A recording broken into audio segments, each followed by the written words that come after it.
Champions trophy নিয়ে ভারত ও পাকিস্তানের ঝামেলা লেগেই রয়েছে। ভারত যে পাকিস্তানে যাবে না তা ইতিমধ্যেই জানিয়ে দিয়েছে বিসিসিআই। বিপরীতে আইনি পদক্ষেপ নেওয়ার কথা ভাবছে পিসিবি।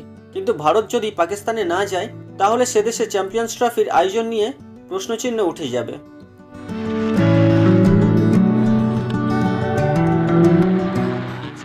দু 2025 সালের ফেব্রুয়ারি মাসে পাকিস্তানের চ্যাম্পিয়ন্স ট্রফি হওয়ার কথা, কিন্তু ভারত সে দেশে যাবে না তা নিয়ে চর্চা ছিল দীর্ঘদিন ধরেই। সেক্ষেত্রে হাইব্রিড মডেল ছাড়া আর কোনো উপায় নেই। পাকিস্তান যদিও প্রথম থেকেই এই মডেলের বিরোধিতা করে এসেছে, কিন্তু আইসিসির পক্ষ থেকে ভারতের সিদ্ধান্ত জানানো হয়েছে পিসিবিকে। ফলে চ্যাম্পিয়ন্স ট্রফি নিয়ে জটিলতা অব্যাহত।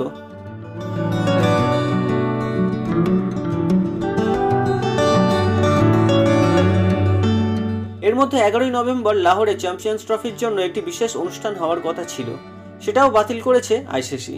তাই এবার আইনি পরামর্শের পাশাপাশি চ্যাম্পিয়ন্স ট্রফির আয়োজন নিয়ে আগামী দিনে কী সিদ্ধান্ত নেওয়া উচিত সেই বিষয়ে শাহবাজ শরীফের সরকারের পরামর্শ চেয়েছে পিসিবি।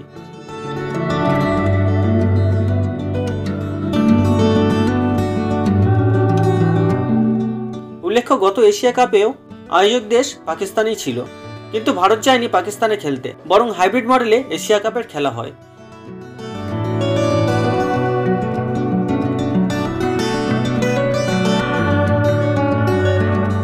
সূত্রের খবর অনুযায়ী বিসিসিআইয়ের না যাওয়ার সিদ্ধান্তের পর পাক সরকার নাকি পিসিবিকে জানিয়ে দিয়েছে ভারতের সঙ্গে আইসিসি কিংবা এশিয়া স্তরের কোনো টুর্নামেন্ট যেন না খেলা হয়।